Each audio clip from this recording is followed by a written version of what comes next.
Buenos días y bienvenidos a Paulismo. Estamos aquí con nuestro amigo Michael Jordan para hablar de un tema interesantísimo que muchos recordarán, sobre todo aquellos que siguen la ufología en habla hispana. Un caso de Chile emblemático. ¿Qué sucedió realmente con esto? Vamos a hablar del caso Paiguano, un evento que se dio en el año 1998 en un día 7 de octubre. ¿Qué tal, Michael? ¿Cómo estás? ¿Cómo está? Muy buenos días. Ahí tratando de rememorar un poco lo que pasó en esa época. Es un caso que ha salido un poco a la palestra porque en el fondo tú sabes que en Chile hay muy pocos casos. Los omnólogos mediáticos siempre recurren a lo mismo, tratan de salvar los casos. Como no hacen mucha investigación o no tienen casos extraordinarios, ¿no es cierto? O no logran juntar plata para montar casos, entre comillas, espectaculares. Entonces tienen que vivir de lo que hay, pues de la mugre. Y existen casos que están bien investigados y que tienen más o menos una definición clara de lo que puede haber sido, pero hay gente que le gusta darle un poquito más de caché y sacar rédito, ¿no es cierto?, comercial y seguir en la televisión y reinventar el caso y ponerle más. Y este es uno de ellos, el caso Paiguán. Claro. Oye, bueno, a ver, vamos a sacar toda la información posible en este episodio, pero quería contarte sobre el caso Paiguano porque cuando esto sucedió, yo tomé un bus de Santiago al norte y estuve en el área, caminando en toda el área. Estuve caminando por el área con un local, con una persona que vivía ahí, ¿ah? Y fíjate que la persona que vivía ahí, yo le pregunté, oye, ¿y esto sucedió? Me dijo, sí, ¿y en qué lugar es? En tal lugar. Y caminé por unas quebradas, oye, es re peligrosas caminar por esa área y nada, por lo único que había un par de cactus y unas piedras para por aquí y por allá y cerro, no encontré absolutamente nada, ¿ah? Arriesgando la vida, pero absolutamente por nada. Pero en el tiempo, claro, no había cómo verificar nada y la única forma de saber las cosas era, bueno, yendo donde las papas queman, como se dice, o sea, yendo al lugar, espacio donde se dieron los eventos y es lo que hice. Y pregúntame qué encontré. ¿Qué encontraste en esa subida escabrosa?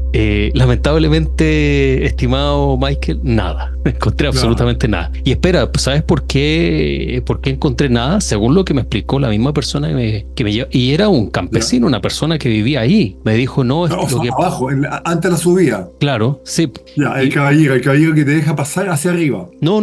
Era una persona que vivía en esa área. ¿Ya? Que vive en esa área. Y yo a esa persona en la calle le dije, oiga, ¿usted conoce esto? Sí, me dijo, está aquí en tal. Le dije, ¿me pudiera acompañar? Y me indica exactamente dónde esto fue. Sí, me llevó y caminamos. Resulta que me dice que no se puede encontrar nada cuando le dije, oye, pero aquí no hay nada. Y me dice, no, lo que pasa es que los militares barrieron todo ya. O sea, él me dijo eso y yo pensé que efectivamente el caso sucedió y que este fue él. Pero por lo que me imagino en estos tiempos, luego de tantos años, imagino yo que la persona me tomó el pelo. De haber dicho, mira, este santiaguino que viene a mirar este show, le vamos a contar un cuento, se debe haber reído con los amigos más tarde.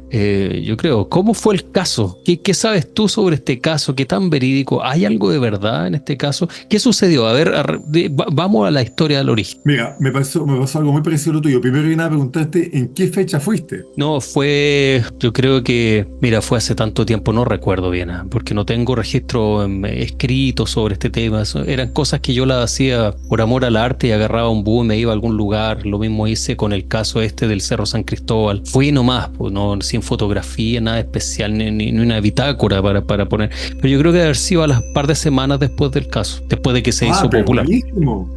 Pero buenísimo. O sea, al menos fuiste al par de semanas. Yo fui un poquito antes que tú. Ajá. Mira, esto ocurrió, yo no sé si era un día jueves. No, creo que fue un día miércoles y no estoy seguro, ¿eh? Pero fue un día semana y nosotros fuimos a ver, esto ocurrió, por ejemplo, un día miércoles en la tarde, tipo 4 de la tarde, y después al día siguiente no pudimos ir y nosotros en la noche del día siguiente, en la noche del día jueves, creo, viajamos, llegamos el viernes a las 5:30, 6 de la mañana, justo ahí donde comienza el cerro, la Moyaca. Llegamos, no, mismo en toda la noche no habíamos tomado ni desayuno y de hecho teníamos que empezar a subir inmediatamente el cerro porque sabíamos 7 era día miércoles. Que Día miércoles. ¿Ah? Era día miércoles, 7 ya, fue miércoles, ¿ok? Miércoles. Entonces llegamos el viernes en la mañana, el miércoles 9 a las 6 de la mañana, 6:10 ya estábamos subiendo. ¿Por qué? Porque sabíamos que no iba a venir un camión, una cuca, no sé cómo le llamábamos, nosotros, un furgón de carabineros y nos iban a pedir el paso. Entonces, habernos pegado todo el pique de Santiago, 6 personas, toda la noche, ¿no es cierto?, para llegar ahí, era complicado. Entonces, nos bajamos, cerré el auto, era una camioneta de mi mamá en su momento, que me la prestó, y empecé a subir y quedamos de acuerdo de que algunos se iban a quedar abajo porque estaban medio cansados, no les gustaba subir o no estaban acostumbrados a subir cerros de esa naturaleza. Y en el fondo lo que ocurrió es que 4 horas, no sé cuánto te demoraste tú, pero yo llegué arriba casi a la cima, casi, y llegué como 100 metros antes, con otro colega más, súper agotado, con un calor, ¿para qué te cuento? Y no habíamos visto nada, no encontramos nada, miramos para todos lados, y en un momento dado, como 200 metros antes de la cima, nos dimos cuenta que alguien tiró una bengala. Nos llegó una bengala como a 100, 150 metros, no sé, aproximado. Y nos asustamos un montón, porque dijimos, chuta, nos están queriendo decir, no se le ocurra subir para acá. Pensamos que una vez hasta nos iban a disparar, no tengo idea. Está ahí en una soleada, aunque tú veis el pueblo al frente, pero está ahí arriba en un cerro, está ahí como en el, ¿cómo te lo digo? Está ahí como en el cerro Banquehue, justo en la casa llegando al final, para que lo veo desde acá. Y no, en realidad la molleca era un poquito más grande que esa, bueno, era más empinado. Y nos llegó esa bengala y nosotros nos preguntamos con mi amigo ahí, el José Luis, el Cote, ¿seguimos o no seguimos? Y obviamente me dijimos, chuta, debe haber algo, porque por algo nos tiraron la bengala. Claro. Porque estamos que en el fondo que no, esa bengala la tiró la gente que carabinero al equipo de televisión de Megavisión para decirle dónde había caído la bengala, dónde había caído supuestamente el objeto. Porque supuestamente había caído en el cerro y una parte cayó detrás del cerro. Bueno, hay muchísimas historias. Y nosotros igual nos preguntamos, mira, ¿seguimos subiendo o no seguimos subiendo? Porque ya estábamos tan agarrotados, no teníamos comida, no teníamos agua, no habíamos tomado desayuno, hay un calor tremendo y dijimos, ¿qué pasa si llegamos arriba y después no nos da el cuerpo para bajar? No sé qué fue lo que te pasó a ti cuando subiste el cerro de la Murllaca, porque uno dice, no, voy, me tiro nomás, pero el cerro realmente era bien complicadito de subir. Complicado, De no, hecho, sí, y tenía mucho ripio. Sí, pues ripio, porque uno camina y se van cayendo las piedras, es complicado subir, si uno debe subir con un equipo especial. Yo fui así nomás, pues, con zapatillas, tú sabes, pues cuando uno es joven, uno se cree inmortal cuando es joven, pero sí, pues, lo hice así nomás y nada, pues, Sí, pues. olvídate. Bueno, nosotros subimos, yo creo que 80 metros más hacia la cima y en un momento dado nos miramos y dijimos, no sé qué más, en realidad estamos súper agarrotados, vamos a ver si alcanzamos a bajar. Si ese era el otro problema y no teníamos comida, no teníamos nada, nadie nos iba a asistir y probablemente nos íbamos detenidos porque pensamos que bajando nos iba a pescar carabinero y nos iba a llevar, o sea, estábamos más o menos psicopateados. Y bueno, después empezamos la bajada, que fue terrible, fue más complicada que la subida, pero no vimos nada, en realidad no había nada que ver. Observamos todo el lugar, no había nada que ver, no había ni un objeto, no había nada a la vista. De hecho, unos colegas estuvieron filmando un poquito más abajo, mitad del cerro, y llegamos abajo, tomamos agua, comimos algo y después empezamos a hacer una consulta a toda la gente del lugar, de ahí justamente. Después nos fuimos de Paihuano, nos fuimos yendo un poco hacia el acceso hacia el cerro por detrás, que es por la quebrada Uchumí.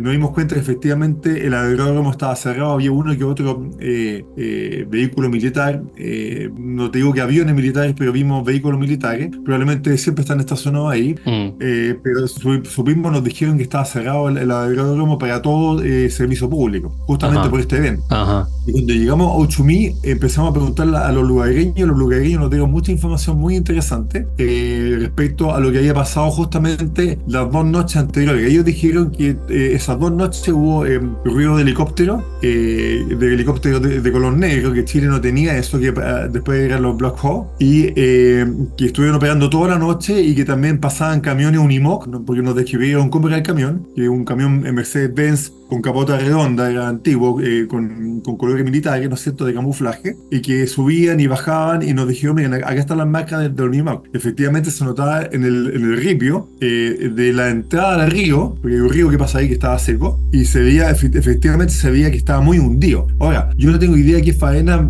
minera o agrícolas debe haber ido por ahí, porque quizás probablemente había algún tipo de actividad productiva y pasaban camiones que podían haber dejado esa huella, pero los tipos nos dijeron, no, efectivamente, esto es la huella de los camiones y esa huella no la deja ni un camión, porque ni un camión de ese tonelaje pasa por estos lados, porque los camiones son muy malos y no hay nada, según ellos. Yo no lo pude corroborar. Así que, y nos contaron que en el fondo una persona vio, parece que hizo el camino para arriba y se encontró con los camiones militares que lo mandaron para afuera. Le dijeron, bájese acá, vuelva a su camino, no siga subiendo. Y descubrió que uno de los camiones venía con un toldo tapando un objeto, algo plano con punta, y que esa punta sobresalía del camión, como que no podían taparlo. Y que era un objeto grande, probablemente de 4 o 5 metros, y que eran dos camiones que venían bajando con materiales, pero parece que fueron esos camiones dieron 2 o 3 vueltas por lo menos en esos días. A mí me parece muy curioso todo esto porque en el fondo si era un dron, que era lo más probable, yo escuché que efectivamente había sido un operativo en el cual se tiró un misil y el dron tenía que ir a interceptarlo y tenía que golpearlo y era un operativo, era un ejercicio militar, lo que yo supe posteriormente. Pero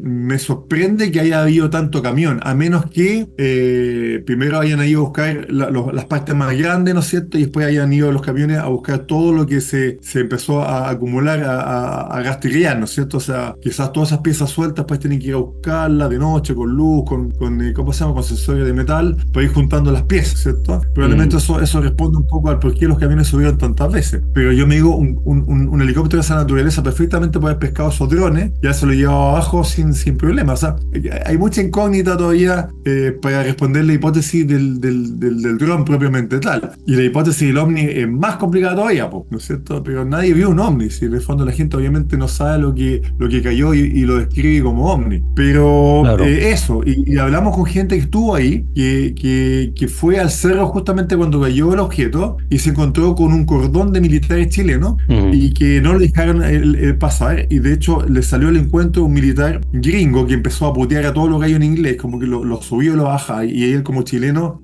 sintió vergüenza de que un militar foráneo, ¿no es cierto?, le viniera a dar órdenes a los militares chilenos que son tan orgullosos, ¿no es cierto? Entonces le pareció más o menos extraño, pero no le impidieron seguir estando desde este cordón humano militar hacia afuera. O sea, el tipo vio todo lo que se estaba haciendo y comentaba que efectivamente más arriba estaban haciendo operativos de recogida de materiales. Pero no vio un objeto propiamente tal. Ya cuando llegó se dio cuenta que habían sacado gran parte de los elementos más grandes. Claro. Entonces, eso. Y nosotros en su momento subimos con Patricio Díaz, que es un investigador omnilógico que vive ahí en esa zona, que conoce a todas las personas, y él siguió investigando, o sea, él estuvo con nosotros todo ese día, y después obviamente siguió investigando todos esos años, así que él encontró más información, dijo que entrevistó más de 100 personas, etcétera, etcétera, etcétera. Entonces, eso es lo que yo sé del caso Paiwano. Yo igual hablé con gente del área militar, gente que trabaja en temas de tráfico aéreo, y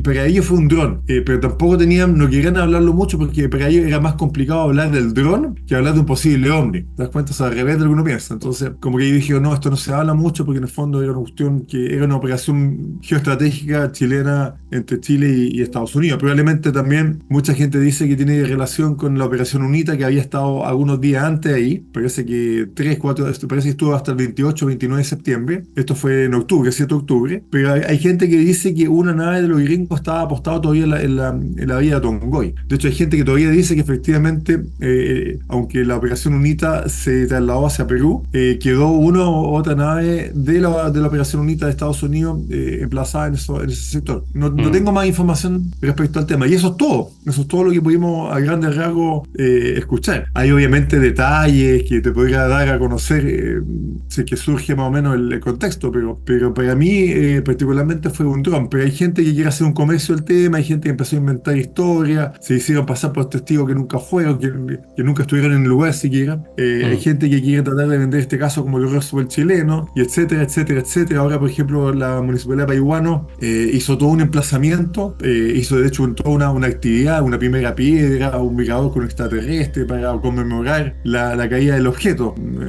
O sea, es todo turismo. Y está bien, si estos tipos viven del turismo, pero uno tiene que vivir del turismo en base a hechos que efectivamente tengan que ver con algo inusual y no con un tema que era militar. Eso. Claro. Oye, entonces, a ver, por lo que yo escucho y según la experiencia que tú tuviste de primera mano, tú mismo hablando con la gente, con los locales, ellos también te dijeron que habían, como dirían, habían militares gringos, o sea, norteamericanos, que no eran chilenos, que estaban en el área. Sí. Claro, esto fue lo mismo que me dijeron a mí, fue exactamente lo mismo, sí. Dijeron, no sé, aquí habían habían militares gringos y todo el tema. Algo así también fue similar el tema. Entonces, ¿qué posibilidades hay de que esto haya sido un ovni? Tú dices que posiblemente fue un dron, ¿verdad? Sí, o sea, yo el ovni lo descarto. Mira, yo hablé con varias personas y escuché los testimonios de ellos en ese momento y después con el tiempo, porque estas personas la volvieron a entrevistar, ¿no es cierto? No me acuerdo muy bien si eran exactamente las mismas declaraciones, pero tú sabes que la gente le pone un poquito, cambia las cosas, las mejora, la adorna, pero en el fondo lo curioso de este caso es que hay testigos que te cuentan distintas historias, en el sentido de que algunos vieron un tubo largo, otros vieron un objeto plateado, otros vieron dos objetos, otros vieron un movimiento en zigzag, otros vieron un movimiento de cruce, o sea, chuta, yo te decía, ¿habrá sido el mismo día o ese mismo día ocurrieron más cosas? Es difícil saberlo. Hay gente que escuchó detonaciones, hay gente que escuchó un temblor, hay gente que sintió que las comunicaciones se cortaron o que la televisión como que tuvo un mini apagón, ¿no es cierto? Porque ahí en el Cerro de la Molleja están emplazadas las antenas de telefonía y probablemente la televisión, ¿no es cierto? Entonces están las antenas repetidoras, las antenas estáticas también. Entonces probablemente haya habido una mezcla de todo. Yo tuve la suerte de haber estado 2 semanas antes del evento paihuano haciendo una investigación un poquito más hacia adentro del Valle del Elqui, porque nos habían llamado por una explosión que había roto varios ventanales hacia Pisco Elqui, un poquito más hacia adentro, y fuimos con un equipo de ESIO, que era el equipo nuestro, equipo superior de investigación omnilógica, se llamaba en esa época, y entramos 2 semanas antes al Valle del Elqui a ver ese caso que probablemente puede haber sido un meteorito, incluso, pero imposible, no había nada. O sea, ir a buscar un meteorito a un valle tan inmenso es imposible, a menos que sea un meteorito color turquesa, un color brillante, que esté candente, algo que sea grande también, dentro de un bosque de piedra es imposible, ¿no es cierto? Claro. Pero, no, eso hubiera sido grande, hubiera sido ideal, hubiera estado un hoyo tremendo, hubiéramos hablado con los arreos, alguien hubiera descubierto algo. Pero bueno, entonces sabíamos más o menos cuál era la casuística ovni, preguntamos, ¿no es cierto? ¿Cuál era, qué fenómeno ovni cercano había ocurrido en esa época? Y después ocurrió esto de Paihuano, así que bueno, eso. Oye, pero Michael, ovni no. Michael, No. y aquellos que dicen que sí fue un ovni, por ejemplo, ¿tienen alguna prueba? ¿Hay alguna prueba de esto? Más que las palabras de los locales, porque todo quedó en palabras, que hubieron militares, que hubo esto, que hubo lo otro, es todo palabras, pero hay fotografías, ¿hay algo que avale que sucedió algo ahí? Mira, yo no conozco ninguna foto del momento que se haya tomado, ya sea una Polaroid o lo que sea, ¿no es cierto? En esa época no existían las cámaras digitales, o sea, quizás sí existían, pero eran muy caras, ¿no es cierto? Habían cámaras de video. Handicam. Pero no hay ninguna prueba. Solo está la grabación de la gente de Canal 9, parece, que era una grabación a lo lejos. Hay gente que incluso dijo que la municipalidad dispuso un teodolito, ¿no es cierto? Que es un objeto para mirar a lo lejos que ocupan, por ejemplo, los geomensores, ¿no es cierto? Cuando tú vas a hacer una calle o vayas a hacer una construcción, tú vas viendo más o menos las distancias con esto, pero no sé si el teodolito tenía la posibilidad de ver tan lejos. Eso es lo que yo no sé. Y de hecho el teodolito es un objeto bien delicado, caro, en esa época. Entonces no sé quién lo operó, dicen que hubo varias gente del público que pudo verlo. Entonces yo digo, ¿cómo no van a ver? Porque en el fondo tú movías un poquito el teodolito y se te va lejos ¿cómo se llama? El punto de referencia, más aún si un punto lejano. Entonces hay varias dudas que uno no entiende mucho, pero nadie tiene un pedazo que haya encontrado del lugar. De hecho, yo sé que hay una persona que es el arriero, que vive ahí justo a la entrada del Cerro de la Molleja, por el cual toda la gente sube para llegar al punto exacto, ¿no es cierto? Ahora parece que el caballero cercó y no permite el acceso directo, y para entrar hay que hablar con él y pide un poquito de plata, parece una ayuda, ¿no? Claro. Y hay gente que ha ido para allá y ha dicho que ha encontrado piezas, no sé, cosas, mucho invento, pero nadie sabe dónde cayó el objeto puntualmente. Dicen que hay 3-4 piezas que se habrían, o sea, este objeto, estos dos objetos se habrían desintegrado en 4 piezas grandes, Chile, pero no hay nada. De hecho, incluso hay gente que fue y pintó una piedra con un color brillante para marcar el punto donde cayó el objeto. Hay otras personas que dicen que hubo alguien que pintó una piedra más hacia, como 100, 200, 300 metros más hacia el oeste para confundir a la gente, ¿no es cierto? Hay gente que dijo bueno, y de hecho lo escuché, gente de La Silla que está ahí, o Cerro Tololo, que son dos observatorios que están muy próximos, que dicen que lo que vio la gente fue un globo aerostático o meteorológico que había caído en la zona y que confundió a la gente. Sí. Y yo digo, bueno, si fue eso, chuta, ¿cómo la gente no se dio cuenta de eso, ¿no es cierto? Y obviamente el globo meteorológico, si se rompe, por último, queda ahí emplazado en un lugar y llega y se saca, no sé, teoría súper rebuscada. Después negaron que había habido un globo meteorológico, entonces tú decís, oye, hay gente que salió del ruedo a hablar cosas, al final no fueron ciertas. Tú decís, ¿para qué entonces tanta desinformación? Lo que yo sí supe, que efectivamente hubo órdenes dentro de la Fuerza Armada de que el tema de Paiwano no debía hablar, y correspondía justamente al hecho de que como era una operación conjunta con Estados Unidos, era un tema de ellos propios y ellos tienen esos protocolos y punto. Entonces coincide también con muchos datos que nos digan nosotros. Eso. Es interesante. No hay foto, no hay evidencia. No hay evidencia. Una vez más no hay evidencia y se queda en palabras de testigos de los cuales tampoco se puede dar fe de que estén diciendo la verdad. Muchas personas toman casos como esto y si tienen la oportunidad de inventarse una historia para poder salir en la televisión o quizás que le hagan entrevistas, tener 5 minutos de fama. Yo sé que la gente puede hacer cualquier cosa, las cosas más descabelladas se pueden ver para esos asuntos. Entonces, el caso Paiwano, basado en no evidencia, según lo que tú dices, y conecta con asuntos de Estado, porque de que hubieron militares en la zona, sí, los testigos o las personas que viven ahí dieron crédito de que había un movimiento militar en el área. Por otro lado, esto conecta con lo que ya hemos hablado anteriormente, que hemos propuesto desde esta perspectiva también, sobre el caso de Friendship, sobre maniobras o asuntos de Estado, política, tergiversación de información, llevar la atención pública hacia otro punto cuando las cosas realmente están pasando en la dirección opuesta, tecnología secreta militar. Pareciera que siempre está todo conectado de esa forma. Hay algún tema entre problemas de Estado, tecnología secreta militar, no de las playas de ningún lugar, de tecnología de acá, pero que por ese motivo a veces se sale de las manos y tienen que encubrir con un cuento para que la gente siga creyendo en fantasía, y siempre lo envuelven en ovnis, cosas así. ¿Tú piensas que por ahí va el tema? Sí, mira, yo no sé si uno se lo pregunta varias veces. Yo creo que de pronto los militares hicieron el ejercicio, ¿no es cierto?, de ocupar el dron para probarlo, porque después ellos lo venden a Chile o de algún modo le dicen, mira, nosotros vamos a operar el dron de aquí en adelante y lo vamos a ocupar en tal y tal zona, y después con el tiempo le vamos a pasar uno que otro y se lo mostramos para que vean en qué consiste, ¿no es cierto? De hecho, Chile ya producía drones para esa época, pero eran drones distintos, se probaban en Antofagasta y no eran de la misma naturaleza. Esto era un dron más grande, por lo visto. Pero mucha gente dice, chuta, que se le escapó el dron a esa gente y cómo los militares se van a equivocar y justamente van a tirar un dron por ahí, no tiene sentido. Entonces ellos dicen que por eso esto es un ovni. No, los militares perfectamente pueden hacer ese tipo de maniobras, caer palo, incluso si tienen que hacerlo dentro de un pueblo, lo hacen. O sea, uno no conoce cuáles son los propósitos militares. A veces los propósitos militares tienen que ver también con experimentos psicosociales, ¿no es cierto? Por ejemplo, el caso de, un día lo vamos a hablar, el caso Chupacabra, que mucha gente se ríe, que dice que no, que esto no fue, que yo en el caso de Chupacabra, yo le doy crédito, porque yo lo investigué. Y de hecho conozco mucha gente que le tocó participar en la operación de la búsqueda y eliminación de lo que se llama el Chupacabra. Entonces, y ahí también estuvieron las Fuerzas Armadas involucradas. Vamos a hablar un día, no te lo voy a comentar ahora, pero no un día, en el próximo episodio vamos a hablar de este tema.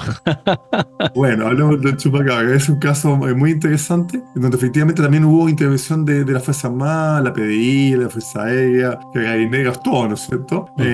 Más allá de que obviamente hubo varios casos que no tenían nada que ver con el con el chupacabra propiamente tal, y también hubo inventos del caso chupacabra para generar más confusión, ya sea por parte de los mismos militares, para desviar la atención, o por parte de civiles que trataron de sacar rédito del tema, ¿no es cierto? O la misma gente de la televisión que trata de tener minutos de prensa, ¿no es cierto? Claro. Respecto al tema, ¿no es cierto? Entonces, pero en el caso de chupacabra también ocurrió algo parecido, que en el fondo, al parecer fue un experimento psicosocial, psicobiológico, y ahí hubo mucho más ocultamiento de información, ahí hubo mucho más manejo del tema de la censura.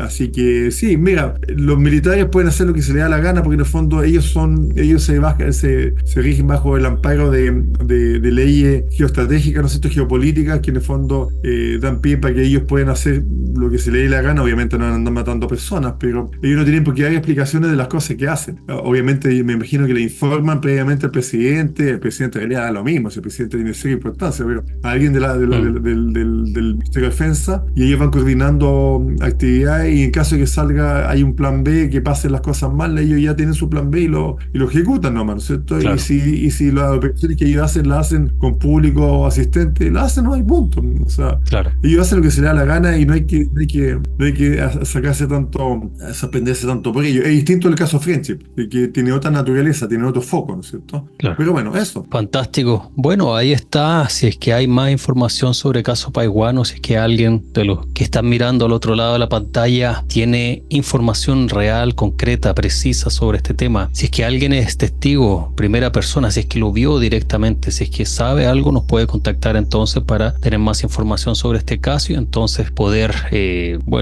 terminar ya con esa información, porque está todo en materia como de especulación, ¿no? Como claro, raramente la mayoría de los temas relacionados a ufología. Un poco de especulación, un poco de fe, un poco de mito urbano y sacamos casos. Pero lo que estamos haciendo acá es tratar de aterrizar los temas bajo la lupa de la investigación y ver lo que realmente se puede, que puede ser real y lo que no puede ser real. Por ahora, lo que hay como casi un consenso frente a este tema de que ahí hubo algún tema relacionado a tecnología secreta, tecnología militar que se estaba experimentando, y bueno, el lugar tampoco digamos que no es una ciudad en sí mismo, no es como hacer un experimento dron o algo así sobre Santiago, sobre Lima, ¿no? Sobre Washington, no. Claro, es un lugar desértico en cierta forma, con una densidad poblacional súper baja, entonces es posible hacer. Entonces, bueno, fantástico, Michael, agradecido por esta sesión. Creo que para muchos el tema caso Paiguano suena en la cabeza de todos los que hicieron investigación en ese tiempo o leían sobre estas temáticas, así que para mí también ha sido, mientras te escuchaba, recordar esos tiempos, esos años de misterios que habían en Latinoamérica, en Chile, el chupacabra, el niño que veía a la Virgen, que después terminó convertido en Madonna, luego que veíamos Claudio Pastén, etcétera. Oye, una cosa pero tremenda cómo crecimos. Mira, yo tengo que decir que nos mintieron harto en la infancia, pero había magia, había mucha magia, había muchos casos y mucho misterio en aquellos tiempos. En estos tiempos se ve una historia diferente, yo creo que con la juventud, con la gente de este tiempo-espacio, 2024, sobre todo los adolescentes de estos tiempos, estos casos no se ven. Así, ¿no? Yo te cuento, yo creo que... Te escucho. Mira, dos cosas. Primero que nada, sobre el caso Paiguano, yo te podría comentar muchas cosas, podríamos estar horas y horas hablando, pero en realidad, como no es un caso ovni para mí, prefiero no darlo antecedentes, porque en el fondo con lo que hay basta y sobra para entender que el caso muy probablemente sea un asunto militar, y hasta ahí llega todo. Obviamente sería bueno cerrarlo, ¿no es cierto? Que alguien de la Fuerza Armada diga sí, efectivamente fue un drone, un operativo, claro, aunque haya sido 25 años atrás o cuando haya sido, en realidad la finalidad era esto. No lo van a decir, porque en el fondo ellos no tienen por qué dar a conocer los protocolos, y aparte le estáis dando carne a la gente que quiere. O sea, si los militares o las Fuerzas Armadas dan a conocer esta información, vaya a ser un revuelo, van a salir 20.000 ufólogos dudando incluso de la información, ¿no es cierto? Entonces los tipos no van a decir nada. Yo creo que va a pasar eso, ¿no es cierto? Y yo por eso no hay más antecedentes, porque en el fondo di los antecedentes más importantes para que la gente sepa más o menos qué fue lo que nosotros pudimos contratar y no contratar. Oiga, respecto al tema tema de la magia de esa época, sí, nos mintieron bastante, pero también había casos verdaderos, y lamentablemente ¿Cómo cuál, por ejemplo? había de todo un poquito. No, yo te diría que en el cajón de Maipo nos tocó vivir mucha experiencia ovni. O sea, yo no estoy en esto hablando contigo porque nunca me había tocado vivir una experiencia ovni. Hace rato me había ido. No, en el cajón de Maipo nos tocó vivir muchísimas cosas, muchísimas cosas. Yo no las cuento porque en el fondo la gente me conoce quizás porque el programa Omni TVN, porque nos hicieron un capítulo que se llama Cazadores de Ovni, algo así, que al final nosotros fuimos los conejos y no éramos los cazadores, pero bueno. Pero nosotros en el cajón de Maipo nos tocó vivir una cantidad de experiencias muy grandes, pero son experiencias personales y grupales con grupos chicos, ¿no es cierto?, en los cuales la inteligencia detrás del fenómeno OVNI nos dejaron claro que existen, ¿no es cierto?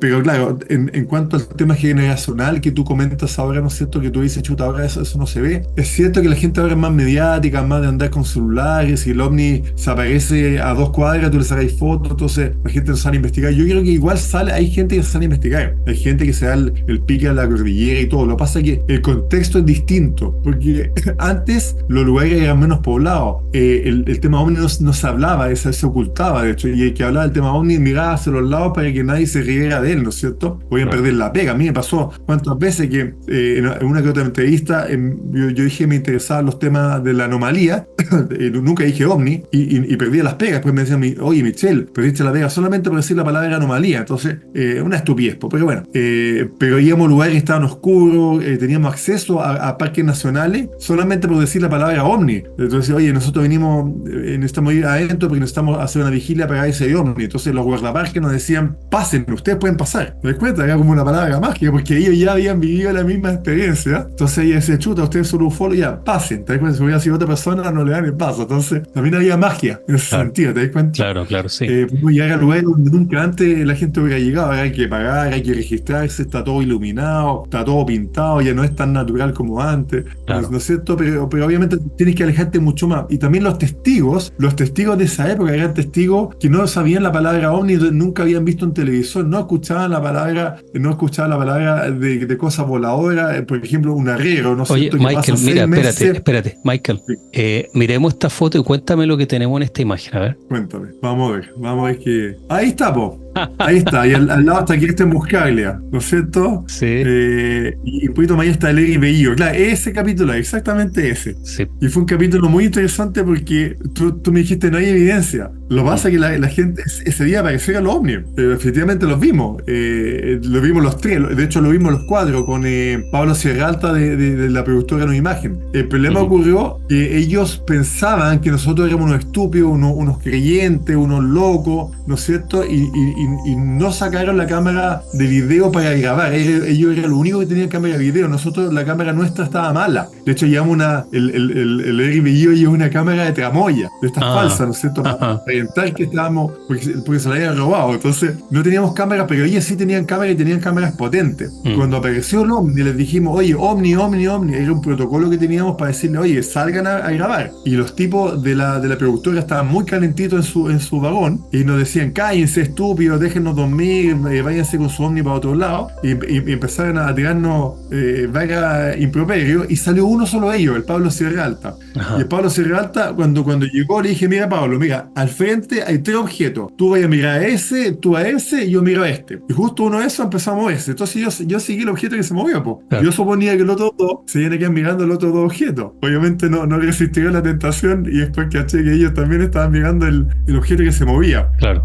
Y no fue filmado, pero el Pablo Sierralta de No Imagen logró ver el objeto. De hecho, después lo entrevistan y le preguntan qué fue lo que vio, y él lo reconoce. De hecho, a la productora de No Imagen le llevó puteada y media a toda la gente ahí, menos al Pablo, porque no hicieron la pega, porque en el fondo ellos tenían que ir a ver, justamente tenía que hacer la filmación de si había o no había ovni. Por esto incluso podían haber filmado el objeto y hubieran dicho, era un avión o era un ovni de verdad, pero no hicieron la pega. Claro. Pero Pablo Sierralta, las veces que me lo topé, me dijo, sí, contigo fue la primera vez que digo un ovni, algo así me me dijo, ya ni me acuerdo, ¿veo? Y dije, bueno, eso es lo que nosotros hacíamos. Entonces, ahí había magia. Sí. Había magia, había frío, te cagáis de frío. Ahora la gente va a un loft, po. Ahora la gente va a un loft, lo atienden y todo, y después salen media hora afuera a ver supuestamente ovni que nunca fueron, te das cuenta, pero bueno, Claro. son otros tiempos. ¿Ah? Son otros tiempos, pero en aquellos tiempos sí, era una historia diferente y había en cierta forma ingenuidad también de parte de los que estaban tras estos temas, de salir a mirar. Yo me acuerdo que en esos tiempos, ya era en el 2000 y algo, había un programa de radio que aparecía Rodrigo Fuenzalía en ese programa, en un programa que salían en la M, en La Bailona. La Bailona, sí, la conozco, La Bailona, con el Martín Chávez. Sí, ahí había harta gente también que escuchaba y siempre alguien llamaba a medianoche y contaban historias de avistamientos y demás. Yo te voy a contar, bueno, yo era joven en ese tiempo, era un joven travieso. Resulta que, no sé si debería contarlo, pero Dale, no igual fue gracioso. Te hagas escuchando esas cosas. Ya, pues bueno, ahora se van a reír un poco. Mira, resulta que en ese tiempo yo estaba en Santiago, yo vivía en Santiago y estaba escuchando con un amigo la Bailona. Bailona se llamaba, ¿verdad? La Bailona, sí. La Bailona. Minería. En la minería, creo que era martes o miércoles en la noche, después de medianoche comenzaba el programa. Entonces estaba el programa donde hablaban de OVNI y todo el tema dentro del programa que se da en la noche. Y daban los números de la radio en caso de cualquier cosa uno podía llamar y todo. Yo tenía el número de la Bailona, yo lo tenía en caso de algo real. Pero ese día estábamos con unos amigos pasándolo bien, celebrando tiempos de ser joven, donde no hay mañana, todo es ahora ya. Y riéndonos y escuchando los programas y un amigo me dice, oye, ¿y si llamáis a la radio? ¿Y qué hago? No, llama, cuenta que estáis viendo un ovni y todo, y da las coordenadas. Digo, no, qué pesado. Llámame, que llame. Tú sabes cómo son los chilenos pesados. Que llame. Y yo dije, ya, pásame el teléfono. Y comenzamos a llamar por ese teléfono, sin teléfono celular, nada, pues era con teléfono de casa. Y llamo y me contestan en la radio y empiezo a hablar. ¿Te están llamando? Sí, no, a ver. ¿Lo escucháis o no? Sí, pero no pasa nada aquí, no tengo ni una llamada. Ya caché, tú desactivo acá, dale. Ya. Y llamáis. Y la cosa que llamo, tengo una pequeña laguna con la historia, porque no sé si llamo directamente a la radio o llamo a Rodrigo, pero era durante la sesión de radio. Y cuento que estoy mirando un ovni, no, parece que llamé directamente a Rodrigo. Rodrigo era el que entregaba hablaba de los casos ovni y todo. ¿Tú te acuerdas? Y creo que sí, creo que hablo con él directo y le digo que estoy teniendo un avistamiento tremendo y todo. ¿Y dónde está? Y en tal lugar. Y al norte, sur. Ay, es que, a ver. Y yo jugando con el teléfono, mis amigos, pero matándose de risa detrás mío. ¿Pero hacia dónde está? Arriba. ¿Pero arriba de qué? Arriba mío. ¿Pero dónde estás tú? Me decía. No, yo estoy en Santiago. Ok, coordenada, no sé. Pero dime algo. Y yo le decía, está a la derecha. ¿Pero a la derecha de qué? A la derecha de este edificio que tengo al frente. ¿Pero en qué edificio? Oye, una conversación, pero lo hubiera grabado, era para matarse la risa hasta el día de hoy. ¿Está hacia el sur o hacia el norte del cielo? Me trataba de preguntar, pues yo le daba explicaciones, le decía, hacia adelante mío, pero ¿hacia dónde estás mirando tú? No lo sé. ¿Cómo sé cuál es el norte? Me dice, mira, abre los brazos. ¿A dónde está la cordillera? Y así, explicándome como que era un niño. Mis amigos se rieron de una forma... Olvídate, fue la única vez que hice un llamado así y lo pasamos pero demasiado bien. Estábamos en ese tiempo, yo estaba quizás alguien de aquellos tiempos me está mirando ahora, estaba en San Miguel, allá en Santiago, esa noche. Y oye, que nos reímos toda la noche con la historia. Y después, bueno, venían los fines de semana y cuando nos juntábamos nos reímos. ¿Te acordás cuando llamaste al tipo de la radio y digo, oye, qué medar? Bueno, cosas que uno hace cuando... varias de esa broma. ¿Ah? Pues salía, le hicieron varias de esa broma. ¿Sí? De hecho, pues salía también tenía gente que lo llamaba para decirle, oye, estamos viendo un ovni en tal lado, es todo coordinado, todo. Dije, no, sí, se salía y ya lo tenían preacordado. Entonces, sí, esa era la noche con Martín Chávez, la Bailona. Pero yo estaba en otro programa, en el mismo edificio, estuvo una vez en la Bailona hasta que me echó Fuenzalía. Me echó porque en el fondo, según el Egri, yo era competencia para él, algo así. Dije, ¿qué competencia? No. Entonces, bueno, me echó y no me dejaron entrar más a la Bailona, pero a mí me dejaban entrar el Pato Varela. saludando la estrella, saludando la noche, que era mucho más Sí, importante que la bailona. claro, claro, En el claro. mismo edificio que está en Miguel Claro con Providencia. Sí, Buenísimo. pues. Qué Oye, bueno. probablemente lo que tú dijiste, ese caso que tú dijiste, no salió en el programa Omni TVN. No, no, no. Ya, No, porque esto yo sé fue, que ese caso es falso. sí. Me lo contó cierta gente. Me dijeron que el caso que puso Rodrigo Fuenzalía en Omni TVN era falso. Con Martín Chá y todo Sí. un tema. Fue No, un no, tema. no, ese no es el caso mío. Lo mío fue una risotada, pero quedó en nada. O sea, fue eso Qué y bueno. ya, chao. Eso fue todo. Bueno, estimados, lo vamos a dejar hasta acá. Ha sido súper interesante. Mira que me puse un poco melancólico con el tema paiguano. Me acordé de tomar el bus, ir al valle, me acordé de esas historias de niño y de tratar, bueno, yo niño no era, pero igual, pues era joven, tenía ese espíritu de querer descubrir las cosas por mí mismo. Bueno, lo mismo que hoy en día me hace que me mando a cambiar a la otra parte del mundo, a investigar, a leer, a estudiar, me voy a la India, aquí, allá, ahora estoy en Bielorrusia, por el mismo espíritu de adolescente de querer descubrir la verdad. Sí, Estimado po. Michael, ha sido fantástico esta sesión, muchísimas Gracias. gracias por todo lo entregado, por tus años de estudio, de entereza frente a estos casos y nos encontramos en la próxima sesión con el Ya, pues. caso del chupacabra. Qué Gran interesante caso. tema. Ese caso, Es tiene tremendo, muchas. ¿verdad? Sí, Sí. buenísimo. Bueno, un minuto para despedirse aquí de la comunidad. Sí, mira, hoy día hablamos un poco del caso Paiwano. Yo hice un resumen de información para que la gente tuviera un poco una referencia, una reseña de qué es lo que puede rescatar del caso. Yo hice una blog que se llama casopaiwano.blogspot.com. Yo siempre hago blogs, así que ahí está toda la información. Sí, https://casopaiwano.blogspot.com y Paiwano es Paihuano. Y sí. frente de Paihuano, que es la localidad, ¿no es cierto? Hacia el sur está el Cerro de la Moyaca, donde supuestamente cayó este